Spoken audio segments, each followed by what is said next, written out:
Previous chapter में हमने देखा food where does it come from, भोजन जो हम खाते हैं वो आता कहाँ से, प्लांट से या एनिमल रिसोर्सेज से। Hello everyone, welcome to Dikshashala. आज हम पढ़ेंगे क्लास 6 का चैप्टर 2 साइंस, जिसका चैप्टर का नाम है कंपोनेंट ऑफ फूड, जिसमें हम ये सीखेंगे कि हमारे भोजन में कौन कौन से न्यूट्रिएंट पाए जाते हैं। मेजर न्यूट्रिएंट जैसे कि प्रोटीन हुआ, फैट, कार्बोहाइड्रेट और कुछ न्यूट्रिएंट जैसे कैल्शियम, आयरन, वो कौन कौन से फूड में पाए जाते हैं और कौन सा फूड की कमी से क्या हमें बीमारी हो सकती है। ये सारी चीजें आज हम सीखेंगे। प्रीवियस चैप्टर में हमने आइडेंटिफाई किया कि कौन कौन से फूड कौन कौन से डिफरेंट पार्ट्स में इंडिया में खाए जाते हैं और उसमें कौन कौन से इंग्रेडिएंट्स होते हैं। ये सारी चीजें हमने देखी। तो आज हम देखेंगे कि कौन से स्पेशल रीजन में कुछ कॉमन फूड है जो कि उस रीजन के लिए बहुत फेमस है। तो जैसे पंजाब हो गया, तो पंजाब के लिए मक्के दी रोटी, सरसों दा साग आपने हमेशा सुना होगा, बहुत फेमस फूड है पंजाब का। और एक्चुअली वहाँ के मोस्टली ढाबे पे या आप किसी छोटे रेस्टोरेंट वगैरह में गए तो आपको ये जरूर मिल जाएगा, मक्के दी रोटी, सरसों दा साग। तो वहाँ का जो फेमस फूड होता है ना, वो वहाँ के लिए कुछ रिच रिसोर्सेज प्रोवाइड करता है। रिसोर्सेज मीन्स कि प्रोटीन, फैट, कार्बोहाइड्रेट, उसमें कुछ ना कुछ अच्छी चीजें होती हैं। तो वहाँ मक्के उसमें देख लेंगे कौन कौन से इंग्रेडिएंट होते हैं।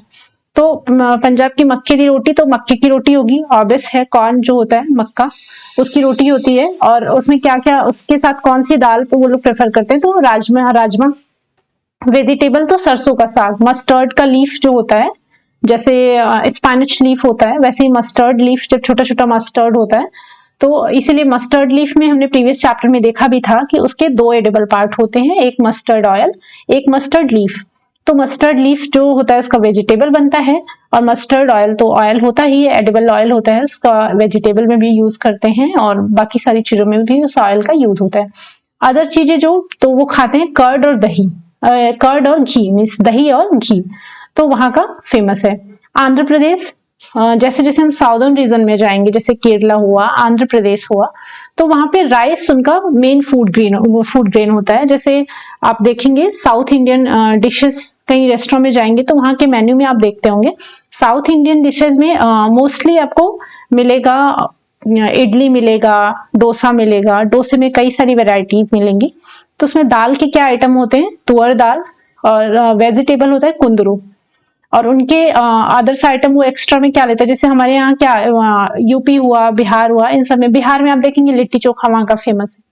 तो लिट्टी चोखा में ब्रिंजल और पोटैटो का चोखा बनाते हैं, और लिट्टी तो नॉर्मल व्हीट का जो फ्लावर होता है उसी से लिट्टी बनती है, उसको बाटी भी कहीं कहीं बोलते हैं। तो हमारे यहाँ मोस्टली खाने के बाद लोग मिल्क यूज करते हैं, अलग से मिल्क पीते हैं, दूध पीते हैं यूपी में, बिहार में। तो वैसे ही वहां पे बटर मिल्क, घी और अचार, खाने के साथ उनके अचार रहता है। तो चलिए नेक्स्ट देखते हैं। तो what do different food atom contain, means अलग अलग फूड आइटम हम क्यों खाते हैं, क्यों नहीं एक ही फूड आइटम खा लेते हैं। तो क्योंकि अलग अलग में, अलग अलग इंग्रेडिएंट में अलग अलग टाइप के न्यूट्रिएंट पाए जाते हैं जो हमारी बॉडी के लिए बहुत जरूरी होते हैं। तो मेजर न्यूट्रिएंट जो होते हैं उसका कार्बोहाइड्रेट, प्रोटीन, फैट्स, विटामिन्स और minerals. In addition food contains fibre and water which are also needed by our body, means इन सारी चीजों के अलावा भी हमारी बॉडी के लिए फाइबर, जिसे उनको रफेज भी कहते हैं, डाइटरी फाइबर, और उनको रफेज भी कहते हैं, वो हमारी बॉडी से एक्स्ट्रा जो भी गंदे पदार्थ हैं वाटर के थ्रू, जैसे यूरिन हुआ, स्वेट्स हुआ, तो ये वाटर के थ्रू हमारी बॉडी से थ्रो आउट हो जाता है। सेम वही डाइटरी फाइबर का भी मोस्टली वही काम है। तो ये भी हमारी बॉडी के लिए उतना ही जरूरी है, जैसे हम कोई चीज खाते हैं जो अनडाइजेस्टेड है तो उसको बॉडी से बाहर निकलना भी जरूरी है। तो इसलिए जितना कार्बोहाइड्रेट, प्रोटीन, फैट्स, विटामिन, ये सब जरूरी है, उतना ही इंपॉर्टेंट डाइटरी फाइबर और वाटर भी है। तो हम कैसे जानेंगे कि जो हम खाना खाते हैं उसमें क्या है, उसमें स्टार्च है या उसमें फैट है या उसमें कार्बोहाइड्रेट है, ये सारी चीजें हमें पता कैसे चलेंगी। तो उसके लिए एक हम छोटा सा टेस्ट करेंगे, जिसके थ्रू हमें पता चलेगा कि जो भोजन हम खा रहे हैं, जो हमारी बॉडी में वो जा रहा है, तो आखिर उसमें है क्या, उसमें कौन सा कॉम्पोनेंट, मोस्टली कौन सा कंपोनेंट उसमें पाया जा रहा है। तो उसके लिए हम एक टेस्ट करेंगे। उस टेस्ट के लिए हमें 3 चीजें चाहिए होंगी, आयोडीन चाहिए, कॉपर सल्फेट चाहिए और कॉस्टिक सोडा चाहिए। उसके लिए हम सोल्यूशन पहले प्रिपेयर करेंगे। तो एक डाइल्यूट सोल्यूशन आयोडीन का प्रिपेयर करेंगे, उसमें कुछ ड्रॉप्स आयोडीन के मिलाएंगे एक टेस्ट ट्यूब में, और फिर उसमें near about half test tube उसमें वाटर ऐड करेंगे। तो वो एक डाइल्यूट सोल्यूशन बन जाएगा, किसका, आयोडीन का। तो वो जो डाइल्यूट सोल्यूशन होगा उसी से हम स्टार्च का टेस्ट करेंगे। स्टार्च का सबसे बेस्ट एग्जांपल है, आप पोटैटो कट करेंगे, पोटैटो को स्लाइसेस में कट कर लेंगे, उसी स्लाइस के ऊपर एक टेस्ट ट्यूब के हेल्प से या ड्रॉपर की हेल्प से उसमें जो हमने डाइल्यूट सोल्यूशन बनाया हुआ है उसके 2 से 3 ड्रॉप डालेंगे आयोडीन का। तो वो थोड़ा सा ब्लैकिश कलर में दिखेगा, जैसा कि आपको इमेज में दिख भी रहा होगा। तो जब ऐसा कलर आएगा तो हम समझ जाएंगे कि हाँ, इसमें इस फूड में या इस भोज्य पदार्थ जो भी है उसमें हमें स्टार्च की क्वांटिटी मिल रही है, इसमें स्टार्च अवेलेबल है। हम जो टेस्ट करेंगे स्टार्च का, तो जैसे जिस खाने में, जिस भी भोजन में हमें स्टार्च मिलता है, मींस जो कार्बोहाइड्रेट्स होता है वो स्टार्च और शुगर्स कंटेन करता है। तो जैसे कि हमने पोटैटो टेस्ट किया तो पोटैटो में कार्बोहाइड्रेट होता है, तो हमें पता चल जाएगा कि हाँ, ये जो हमने स्टार्च टेस्ट किया और ये पॉजिटिव टेस्ट आया, जैसे ब्लू ब्लैक उसमें दिख रहा है कलर, कुछ अपीयरेंस ऐसा दिख रहा है आयोडीन डालने पे, आयोडीन का जो डाइल्यूट सोल्यूशन हमने बनाया है, तो वो डालने पे जब उसका अपीयरेंस दिख रहा है, ये आपको दिख रहा होगा, ड्रॉपर की हेल्प से इसमें पोटैटो पे डालेंगे तो फिर इसमें ये हो जाएगा कि हाँ, कार्बोहाइड्रेट आपके भोजन में प्रेजेंट है। फिर नेक्स्ट टेस्ट करेंगे हम प्रोटीन का। तो प्रोटीन के टेस्ट के लिए हमें किस किस चीज की जरूरत होगी? तो प्रोटीन के टेस्ट के लिए हमें चाहिए, प्रोटीन के टेस्ट के लिए जैसे हमें दो केमिकल की जरूरत पड़ेगी, एक कॉपर सल्फेट की, एक कास्टिक सोडा की। तो पहले हम कॉपर सल्फेट का सोल्यूशन बनाएंगे, तो उसके सोल्यूशन बनाने के लिए हमें 2 ग्राम कॉपर सल्फेट का चाहिए और 100 ml वाटर, उसको मिला के डाइल्यूट कर लेंगे। After that 10 gram caustic soda का लेंगे, फिर उसको भी 100 ml वाटर में हम डिसॉल्व करेंगे। ये दोनों कंपोनेंट अलग अलग रख लेंगे, दोनों केमिकल को। फिर जब हमें टेस्ट करना होगा तो कोई एक छोटा सा टेस्ट ट्यूब लेंगे। टेस्ट ट्यूब में हम क्या करेंगे, कोई फूड आइटम, जैसे हमें दाल में टेस्ट करना है कि दाल में प्रोटीन प्रेजेंट है कि नहीं, जैसे तुअर की दाल ले ली हमने या चने की ले ली, कोई भी दाल ले ली, तो उसको पहले हम ग्राइंड करेंगे। ऐसे नहीं कि खड़ी दाल ऐसे डाल देंगे, उसको ग्राइंड करेंगे, थोड़ा सा मैश करेंगे, तो फिर उसमें डालेंगे टेस्ट ट्यूब में उसका थोड़ा सा अमाउंट, फिर कुछ ऐड 10 ड्रॉप ऑफ वाटर, फिर उसमें 10 ड्रॉप वाटर की 10 बूंदे डालेंगे, फिर उसको शेक करेंगे टेस्ट ट्यूब को। फिर ड्रॉपर की हेल्प से हम 2 ड्रॉप जो हमने सोल्यूशन बनाया था, डाइल्यूट सोल्यूशन, वाटर मिक्स करके कॉपर सल्फेट का डालेंगे ओनली 2 ड्रॉप, और 10 ड्रॉप डालेंगे कॉस्टिक सोडा का। इतना डालने पे अगर उसमें एक वॉयलेट कलर प्रेजेंट दिखता है आपको, तो मीन्स कि उस भोजन में आपके, जैसे दाल में दाल डाल के आपने टेस्ट किया, तो मीन्स उस भोजन में आपके प्रोटीन प्रेजेंट है। वॉयलेट मीन्स वॉयलेट, ब्लू इस कलर नहीं, ये देखिए ये ब्लू कलर है तो मीन्स इसमें प्रोटीन नहीं है, ये वॉयलेट कलर है मीन्स इसमें प्रोटीन प्रेजेंट है। तो इसके लिए कौन कौन से केमिकल की जरूरत पड़ी हमें प्रोटीन टेस्ट करने के लिए? तो कॉस्टिक सोडा और कॉपर सल्फेट। फिर नेक्स्ट टेस्ट हम फैट का देख लेते हैं। फैट का टेस्ट बहुत सिंपल है, इवन आपने अपने डेली लाइफ में ऑब्जर्व भी किया होगा। एक कोई भी स्मॉल क्वांटिटी ले लेंगे किसी भी फूड आइटम की, जैसे हमने ले लिया समोसे, सपोज है मार्केट में गए, हमने समोसा खरीदा, तो उसमें हमने देखा कि वो मोस्टली वो हमें किसी पेपर पे करके दे देते हैं, तो उस पेपर पे छोटे छोटे पैचेस पड़ जाते हैं ऑयल के। तो उसको हम अगर वो पेपर में रख के उसको अच्छे से क्रश कर दें तो और भी ज्यादा उसमें पैचेस बहुत अच्छे से दिखेंगे अपीयर होते हुए। तो वो जो ऑयली पैचेस दिखते हैं आपको, तो वो फैट का वही टेस्ट होता है कि हाँ, इस खाने में फैट अवेलेबल है या फैट प्रेजेंट है। तो जैसे बर्गर हुआ, समोसा हुआ, बाहर की मोस्टली जो चीजें होती हैं, एक्चुअली फैट भी 2 टाइप के होते हैं, सैचुरेटेड और अनसैचुरेटेड, मींस एक हेल्दी फैट होता है, एक अनहेल्दी फैट होता है। ये सारी चीजें हम बाद में भी डिस्कस करेंगे। नेक्स्ट स्लाइड की तरफ चलते हैं। What do various nutrient do for our body, means जो अलग अलग टाइप के न्यूट्रिएंट होते हैं जिनकी बात हम कर रहे हैं, हमारी बॉडी के लिए करते क्या है? तो जो कार्बोहाइड्रेट होता है वो मेनली एनर्जी प्रोवाइड करता है। जैसे डेली लाइफ में हमने जो रोटी खाया, चावल खाया, तो ये हम कितना भी कुछ भी अलग से न्यूट्रिएंट खा लें, लेकिन ये जैसे मस्ट होता है कि हाँ, कोई भी सब्जी हो, कोई भी दाल हो, उसके साथ रोटी ही खानी है, ये नहीं चेंज होता है, क्योंकि ये हमें एनर्जी प्रोवाइड करता है हमारी बॉडी को। फैट्स जो होता है वो भी हमें एनर्जी प्रोवाइड करता है। अच्छा, एक चीज नोटेबल पॉइंट है कि सेम अमाउंट में आप कार्बोहाइड्रेट ले रहे हैं, सेम अमाउंट में आप फैट ले रहे हैं, तो फैट से आपको ज्यादा एनर्जी मिलेगी कंपेयर टू कार्बोहाइड्रेट। लेकिन फैट, सारे फैट हेल्दी नहीं होते हैं, इसलिए हम कार्बोहाइड्रेट ज्यादा प्रेफर करते हैं। फैट और कार्बोहाइड्रेट ये एनर्जी गिविंग फूड इनको कहा जाता है। कभी भी आ जाए कि एग्जाम में कि हाँ, एनर्जी गिविंग फूड कौन से हैं, तो फैट और कार्बोहाइड्रेट। तो गुड फैट और बैड फैट होते हैं, जैसे ब्रोकली हो गया उसमें भी फैट होता है, फिश में भी फैट होता है, लेकिन ये गुड फैट होते हैं। कीवी फ्रूट जो होता है और बर्गर समोसे, ये बाहर के जितने लोग कहते हैं ना बाहर का खाना नहीं खाना चाहिए, बाहर का अनहेल्दी नहीं खाना चाहिए, बाहर से तो फ्रूट्स भी आता है लेकिन वो हेल्दी होता है। तो फिर चलते हैं हम नेक्स्ट स्लाइड की तरफ। प्रोटीन हमारी बॉडी के लिए बहुत जरूरी होता है, क्योंकि ये ग्रोथ करता है, बॉडी का ग्रोथ प्रोटीन से होता है, और बॉडी के टिश्यूज जो होते हैं उनको रिपेयर भी करता है, तो इसीलिए इसको बॉडी बिल्डिंग फूड कहते हैं प्रोटीन को। प्रोटीन सबसे ज्यादा प्रोटीन पाया जाता है एग में और सोयाबीन में, milk, peanuts, dry fruits, fishes, pulses, जितनी सारी दालें हैं, तो इन सारी चीजों में प्रोटीन पाया जाता है, और प्रोटीन को बॉडी बिल्डिंग फूड भी कहा जाता है। वाइटामिन्स हम देख लेंगे कि वाइटामिन्स कौन कौन से भोजन में पाया जाता है, और वाइटामिन्स की कमी से कौन कौन सी बीमारियां होती हैं, ये सारी चीजें हम देखेंगे। वाइटामिन्स हमारी बॉडी को प्रोटेक्ट करते हैं बीमारियों के अगेंस्ट। हमें कोई बीमारी ना हो उसके लिए वाइटामिन्स हमें स्मॉल क्वांटिटी में वाइटामिन्स लेनी चाहिए। वाइटामिन्स की कमी से हमें आंखों में, हड्डियों में और टीथ में, आपने सुना भी होगा विटामिन सी की कमी से हमें हो जाता है, स्कर्वी बीमारी हो जाती है। तो वाइटामिन्स हमें हेल्प करते हैं हेल्दी रहने के लिए। विटामिन ए क्या करता है? तो विटामिन ए का काम है हमारी स्किन और आई को हेल्दी बनाने के लिए। आपने सुना होगा कि गाजर का, कैरेट जो होता है गाजर, उसका जूस पीने से स्किन हमारी हेल्दी होती है, ग्लोइंग होती है, तो क्योंकि इसमें विटामिन ए पाया जाता है, तो वो स्किन के लिए काफी फायदेमंद होता है। Cod liver oil, sweet potato, potato नहीं sweet potato, sweet potato potato से थोड़ा अलग होता है, स्वीट लगता है। कैरेट हो गया, स्पाइनच, पालक और ब्रोकली, ये सारी चीजों में विटामिन ए थोड़ा रिच क्वांटिटी में पाया जाता है।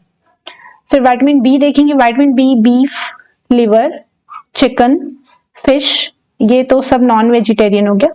फोर्टिफाइड ब्रेकफास्ट सीरियल्स मींस जैसे दलिया हो जाता है और ओट्स हो जाता है, ये सारी चीजों में विटामिन ए। अच्छा, विटामिन ए के बेनिफिट्स क्या हैं? तो वो हमारी एनर्जी प्रोवाइड करता है और इम्प्रूव मेमोरी को भी इम्प्रूव करता है। Blood cells, red blood cells जो आरबीसी फॉर्म्ड होता है उसको बनाने में हेल्प करता है। स्किन और हेयर, ये सारी चीजों में ग्रोथ होती है। तो विटामिन ए के ये विटामिन बी के ये बेनिफिट्स हैं। विटामिन सी क्या करता है? विटामिन सी हमारे बॉडी को बीमारियों से लड़ने में सुरक्षा करता है। इसलिए आपने सुना होगा कि अभी जब कोविड का टाइम चल रहा था, लोग कहते थे विटामिन सी की गोली खाइए आप, तो इसीलिए क्योंकि वो हमें बीमारियों से लड़ने में हेल्प करता है विटामिन सी। तो नेचुरली भी विटामिन सी हमारे घर में अवेलेबल होता है, हमारे किचन में अवेलेबल होता है। हम चाहें तो उससे भी अपनी विटामिन सी की जो भी कमियां है उसको पूरी कर ले, तो हमें शायद दवा खाने की जरूरत ना पड़े। सबसे ज्यादा विटामिन सी कभी भी ऑप्शन में अगर आपके एग्जाम में आता है तो आप आंवला पे ही सबसे पहले जाएंगे। अगर ऑप्शन में कुछ आंवला नहीं है तो फिर नेक्स्ट ऑप्शन पे जाएंगे। आंवला हुआ, नींबू हुआ, जितने भी खट्टे फल होते हैं मोस्टली उसमें विटामिन सी पाया जाता है। चिली, मिर्चा जो होता है उसको खा के हम सी करते भी हैं, विटामिन सी भी पाया जाता है उसमें। ऑरेंज हुआ और ग्रेप्स, मोस्टली खट्टे फलों में हमें विटामिन सी मिलता है। विटामिन डी किसमें मिलता है? तो ये विटामिन डी क्या हेल्प करता है हमारी बॉडी को? कैल्शियम प्रोवाइड करता है हड्डियों के लिए और दांतों के लिए। विटामिन डी दूध में पाया जाता है, मशरूम, कॉड लिवर, एग, और नेचुरली हमें सूर्य की किरणों से भी विटामिन डी मिलता है। अर्ली मॉर्निंग हमें उठ के जब बहुत ज्यादा धूप नहीं होता है तो हमें बैठ के थोड़ा सा 10 मिनट 15 मिनट धूप में अपनी बॉडी को धूप में रखना चाहिए, जिससे हमें विटामिन डी की कमी पूरी हो सके। इन सारे न्यूट्रिएंट के अलावा हमारी बॉडी के लिए डाइटरी फाइबर और वाटर की भी जरूरत होती है। डाइटरी फाइबर को रफेज भी कहते हैं। हमारी बॉडी से ये गंदे पदार्थ बाहर निकालने में ये हेल्प करते हैं, जिससे हमारी बॉडी हेल्दी रहती है। मिनरल्स होते हैं, मिनरल्स हमारी बॉडी में कुछ थोड़े अमाउंट में जरूरी होते हैं, जैसे फास्फोरस हो गया और आयरन हो गया। आयरन रिच फूड होता है, सबसे मोस्टली आयरन पाया जाता है स्पाइनच, ग्रीन लीफी वेजिटेबल में काफी मात्रा में आयरन पाया जाता है। चना हो गया, एग्स हो गया, ये सारी चीजों में आयरन मोस्टली पाया जाता है। आयोडीन, आयोडीन की कमी से आपने सुना भी होगा कि आयोडीन की कमी से घेंघा नाम की बीमारी हो जाती है। तो नमक में आयोडीन पाया जाता है, स्पेशली अगर वो आयोडीन युक्त नमक है तो। एग में भी आयोडीन पाया जाता है। प्रोटीन, प्रोटीन के लिए तो प्रोटीन रिच फूड जैसे होल ग्रेन्स हुआ, उसमें भी प्रोटीन होता है। फिशेस में बहुत प्रोटीन्स पाए जाते हैं, एग्स में प्रोटीन्स होता है, मिल्क में भी प्रोटीन होता है। वाटर हेल्प करता है हमारी बॉडी से न्यूट्रिएंट एब्जॉर्ब करने में। न्यूट्रिएंट हम खा तो लेते हैं, वो एब्जॉर्ब कैसे होगा, तो वाटर की हेल्प से होता है। और ये it also help in throwing out some wastage from body. हमारी बॉडी से वेस्ट भी निकालने में हेल्प करता है यूरिन के थ्रू और स्वेट्स के थ्रू। फिर हम देखेंगे कैल्शियम रिच फूड। तो कैल्शियम डेयरी प्रोडक्ट जितने भी हैं, जैसे दूध है, घी है, दही है, सब में कैल्शियम मोस्टली बहुत ज्यादा कैल्शियम इसमें पाया जाता है। लोग कहते हैं ना, जैसे किसी की एक्चुअली आपने कभी देखा होगा, किसी की हड्डियां टूट जाती हैं, कुछ फ्रैक्चर हो जाता है, तो डॉक्टर जरूर प्रेफर करते हैं कि हाँ डेयरी प्रोडक्ट जरूर लीजिए, हड्डी जोड़ने में हेल्प होगा, क्योंकि कैल्शियम अगर आपको प्रोवाइड होता रहेगा तो हड्डियों के लिए कैल्शियम मस्ट है। और डार्क ग्रीन लीफी वेजिटेबल, इसमें भी कैल्शियम होता है। दही हो गया, चीज, मिल्क, इन सब में कैल्शियम पाया जाता है। फिर बैलेंस्ड डाइट क्या होता है? क्या बैलेंस्ड डाइट कुछ एक स्पेसिफिक चीज है? क्या स्पेसिफिक कोई एक उसका डेफिनेशन है? नहीं। बैलेंस्ड डाइट वो है जो नॉर्मल हम डेली खाते हैं, हमारी ग्रोथ के लिए, हमारे अच्छे हेल्थ के लिए जो भी हम खाते हैं वो बैलेंस्ड डाइट होता है। लेकिन जो बैलेंस्ड डाइट वो है जिससे हम बहुत ज्यादा भी वो चीज ना ले लें, प्रोटीन बहुत ज्यादा हम अगर ले रहे हैं तो वो भी एक बैलेंस्ड डाइट नहीं है, या बहुत उससे कम ले रहे हैं, नॉट टू लिटिल और नॉट टू मच। ना ही हमें ज्यादा लेना है, ना ही हमें कम लेना है। अगर हम इसमें से कुछ भी करते हैं तो दैट मीन्स कि हम बैलेंस्ड डाइट नहीं ले रहे हैं। The diet should contain a good amount of roughage and water. Means ऐसा नहीं कि हमने प्रोटीन ले लिया, हमने मल्टीविटामिन ले ली और हमने कार्बोहाइड्रेट ले लिया तो सारी बैलेंस डाइट हो गया। ऐसे सुनने में तो लगेगा कि हाँ बैलेंस डाइट हो गया, लेकिन रफेज जो होता है, डाइटरी फाइबर और वाटर के बिना कोई भी बैलेंस डाइट कंप्लीट नहीं होती है। क्योंकि हम खाना खा के ही क्या करेंगे जब वो हमारी बॉडी में एब्जॉर्ब नहीं होगा, या फिर वो हमारी बॉडी से गंदगी थ्रू आउट नहीं हो पाएगी। तो ये सब होता है रफेज और वाटर की वजह से ही। इसलिए बैलेंस डाइट वही होता है जिसमें सारी चीजें एक प्रॉपर मात्रा में मिल पाए। अब हम देखेंगे क्या बैलेंस डाइट के लिए हमें कुछ बहुत कॉस्टली चीजें खरीदने की जरूरत है, या कोई घर में भी हमारे ऐसी चीजें अवेलेबल है जिससे जो हम खा के हमारी बैलेंस डाइट कंप्लीट हो सकती है। तो पल्सेस, दाल, ग्राउंड एंड मूंगफली, soybean, sprouted seeds, actually normal seeds और स्प्राउटेड सीड्स में इसमें प्रोटीन की क्वांटिटी में काफी चेंजेस आ जाता है, सिर्फ एक दिन के डिफरेंस पे। जैसे आपने आज चना भिगाया, प्रीवियस चैप्टर में हमने उसको देखा भी था स्प्राउटेड सीड्स के क्या बेनिफिट्स हैं। तो स्प्राउटेड सीड्स, नॉर्मल सीड्स हमने होल ग्रेन्स हम भिगा देते हैं, सोक करके रखते हैं रात में, फिर मॉर्निंग तक वो एकदम थोड़ा सॉफ्ट हो जाता है, तो उसमें लोग कुछ नमक वगैरह मिला के, कुछ और सैलेड्स मिला के उसको खा लेते हैं। अगर उसको एक दिन के लिए ऐसे किसी कॉटन के कपड़े में उसको बंद करके रख दिया जाए, उसमें छोटे छोटे व्हाइट कलर के स्प्राउट्स निकल आते हैं, वो ज्यादा फायदा करता है। तो स्प्राउटेड सीड्स हो गया। फर्मेंटेड फूड्स इडली होता है, डोसा होता है, इसमें फर्मेंटेड फूड्स ये सब होते हैं।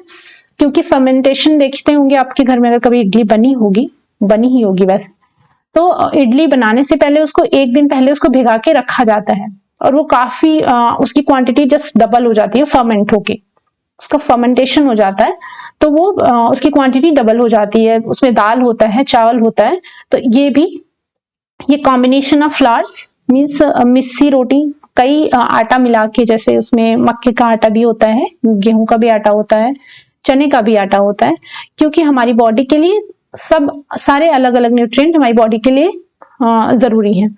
फिर बनाना हुआ, स्पिनच हुआ, सत्तू, जैगरी गुड़ जो होता है मोस्टली लोगों के घरों में अवेलेबल होता है और काफी सस्ते में भी मिल जाता है, अच्छा खासा न्यूट्रिएंट उसमें मिल जाता है।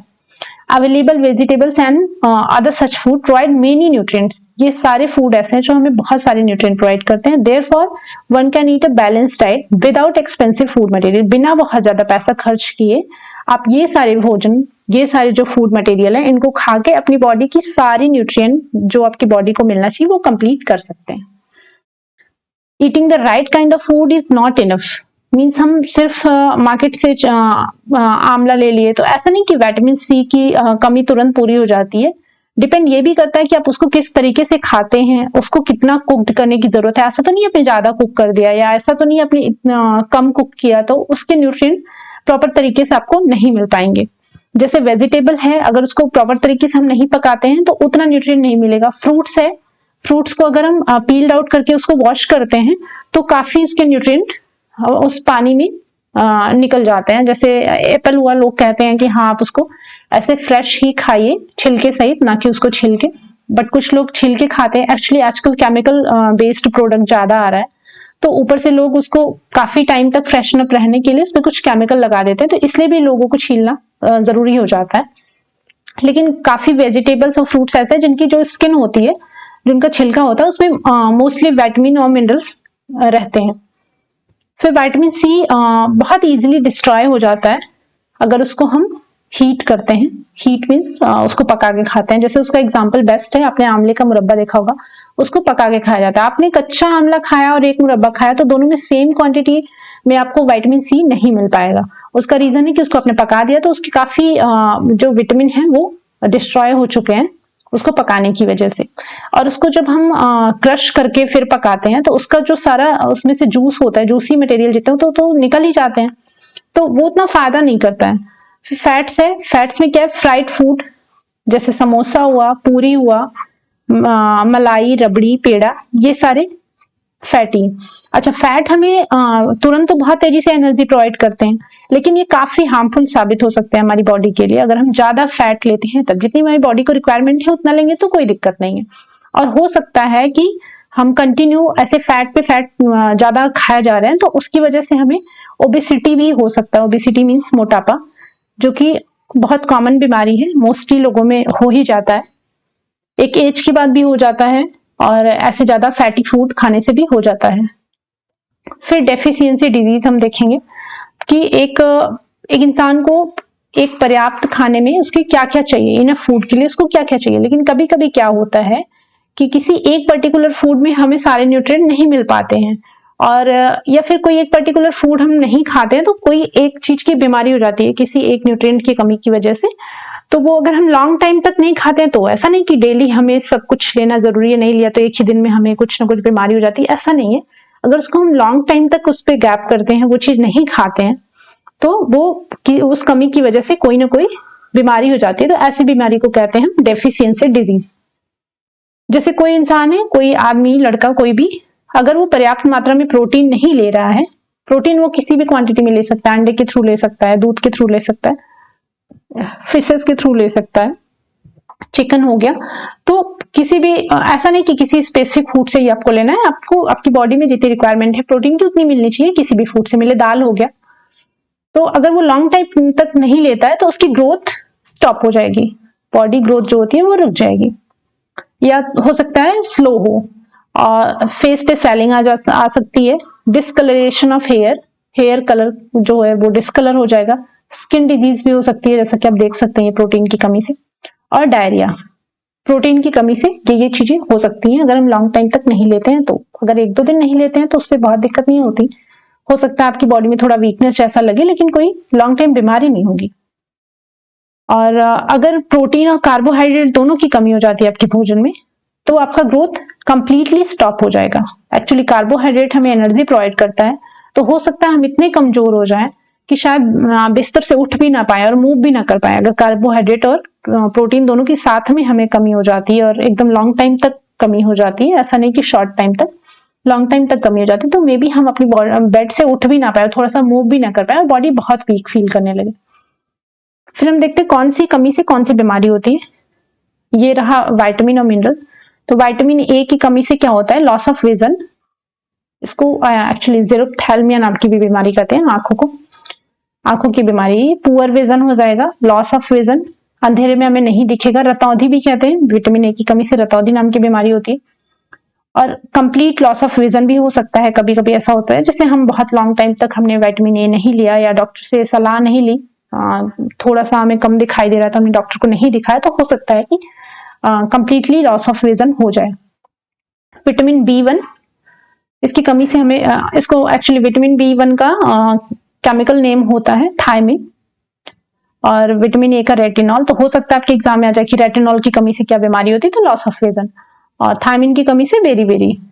विटामिन बी के बाद विटामिन B1 के बाद B2, B12, B5, B3 बहुत सारे होते हैं, वो हम आगे के चैप्टर में देखेंगे।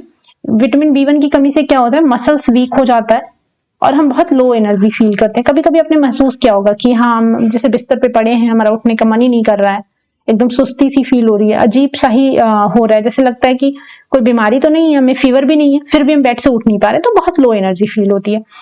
विटामिन सी की कमी से क्या होता है? विटामिन सी की कमी से स्कर्वी होता है। मीन्स ये देख रहे हैं मसूड़ों में खून आता है। ये सब प्रॉब्लम हमें लगता है कि बहुत छोटी प्रॉब्लम है या हम इसे इग्नोर कर देते हैं, लेकिन ऐसा नहीं है। वो आप घरेलू चीजों को भी नींबू खा के या फिर आंवला खा के, या डॉक्टर से, पहले तो डॉक्टर से सलाह लेनी चाहिए, और बाकी डेली लाइफ में आप ये सारी चीजें यूज करेंगे तो शायद बीमारी हो ही ना। तो bleeding gums won't take longer time to heal. अच्छा, हमें कभी चोट लगी ना तो विटामिन सी की अगर कमी है तो वो उसको घाव भरने में थोड़ा वक्त लगेगा, नॉर्मल टाइम से ज्यादा। विटामिन डी की कमी से रिकेट्स हो जाता है। रिकेट्स में क्या होता है? हड्डियां टेढ़ी मेढ़ी हो जाती हैं। क्योंकि बच्चों को आपने देखा होगा कि हड्डियां टेढ़ी मेढ़ी हो जाती हैं, बहुत सॉफ्ट हो जाता है, तो इसलिए वो बेंड होके टेढ़ी मेढ़ी हो जाता है।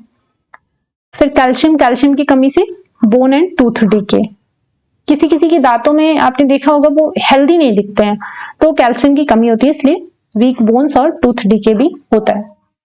आयोडीन, आयोडीन की कमी से गॉइटर होता है, उसको घेंघा रोग भी कहते हैं। जो गले की ग्लैंड्स होती है वो उसमें स्वेलिंग आ जाती है, बहुत ज्यादा सूजन हो जाती है, और मेंटल डिसेबिलिटी भी हो जाती है बच्चों में उसकी वजह से, गॉइटर की वजह से। आयरन, आयरन की कमी से एनीमिया होता है। आयरन रिच फूड क्या है हमने देखा अभी। अच्छा, एनीमिया से बहुत ज्यादा कमजोरी, ब्लड की कमी हो जाती है, तो बहुत वीकनेस हो जाती है बॉडी में, तो आयरन की कमी से हमें एनीमिया होता है। तो आयरन रिच फूड क्या है? आयरन मोस्टली देखिए जो स्पाइनच होता है, ग्रीन वेजिटेबल, पालक की पत्तियां और जो भी हरी पत्तेदार सब्जियां, उसमें आयरन मोस्टली मात्रा में आयरन पाया जाता है। तो इसकी कमी से एनीमिया हमें नहीं होता, ब्लड की कमी नहीं होती, तो वीकनेस भी नहीं होगा। तो आई होप हमने पूरा चैप्टर 3 कवर किया है डिटेल में, जितना आपके एग्जाम के लिए रिक्वायरमेंट है उसको सारा कवर किया है, पूरा साइंस का चैप्टर 2, सॉरी चैप्टर 3 नहीं, चैप्टर 2। तो नेक्स्ट चैप्टर इसी सीरीज ये कंटिन्यू रहेगी, हम चैप्टर 3 देखेंगे आगे के वीडियो में, और चैप्टर 1 का लिंक आपको डिस्क्रिप्शन बॉक्स में मिल जाएगा। Thanks for watching.